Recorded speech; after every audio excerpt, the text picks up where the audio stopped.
Hey everybody, welcome back to You See Normal. It has been 2 weeks I missed, or 3 weeks that I missed. You can't miss your life. So like, let's not call it that, but I did skip a couple of weeks.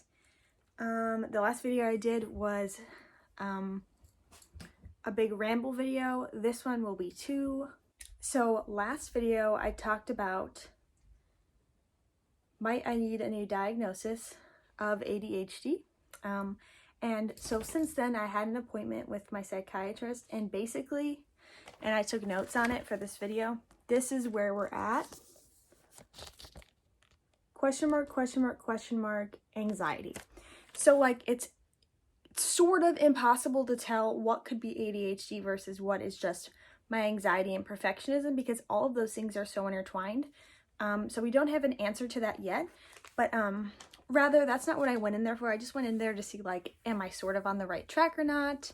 And what are next steps for me? And I think those are going to therapy, which I'll talk about why that would be. Truly in a work setting, which is where I spend, 8 to 10 hours per day, I do not know how to succeed to the standards that I wish to succeed.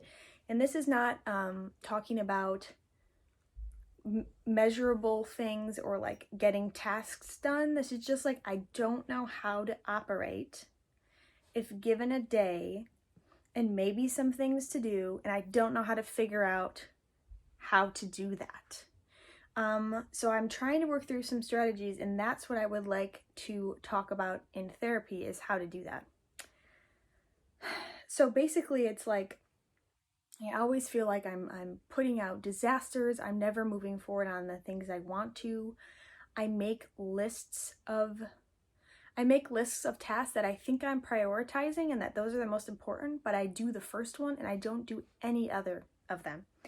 I'll start with a really simple task of updating a phone number on a website, and all of a sudden I've created new brand standards and I'm like training on those all of a sudden.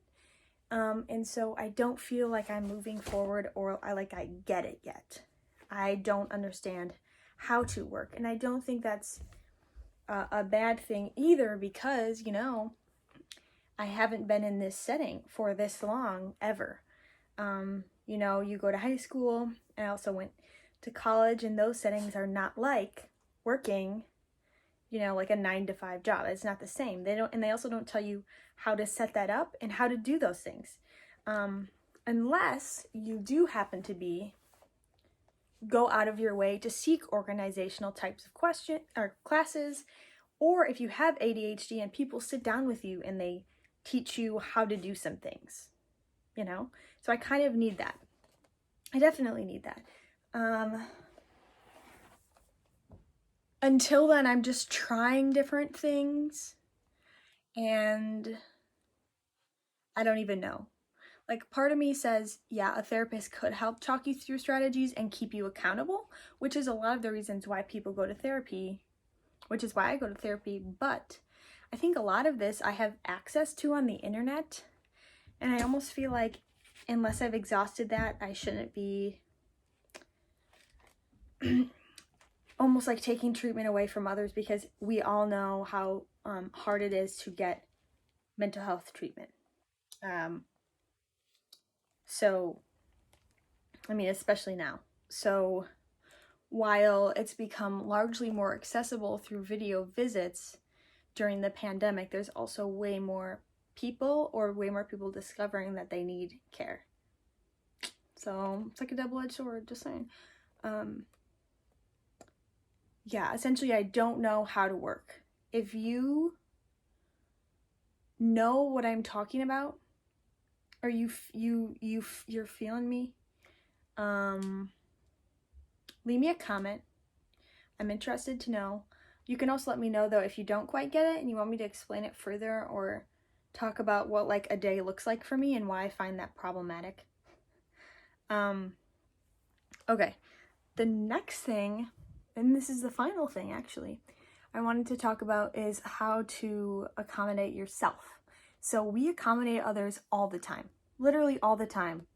But when was the last time you accommodated yourself? And so I have a really specific example that's pretty, you could say superficial, but I actually find it very valuable, and it's more of like the principle and the concept than it is of that actual thing. In my night routine of my skincare routine, you know, I get to this point where, you know, the teeth have been brushed and the face has been washed, but the next steps include a bit of time in between them. I don't know. It's a whole long big thing.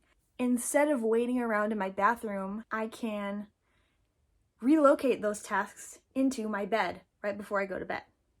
Then I don't have to be standing there. I truly can be sitting upright in my bed, finishing like up my routine. And that seems silly.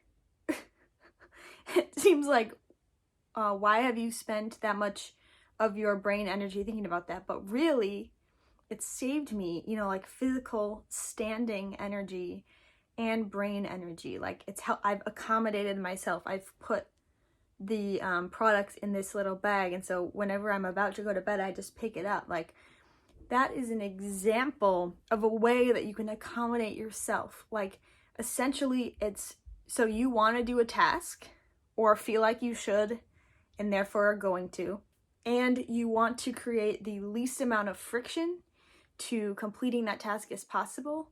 Think about where you can put it in your day or in what location. Essentially, it's just thinking about how we accommodate others, which we do all the time, and how can you do that for yourself to create less friction and allow you to do some of the things that you either want to do or you feel you should do and therefore sort of want to do.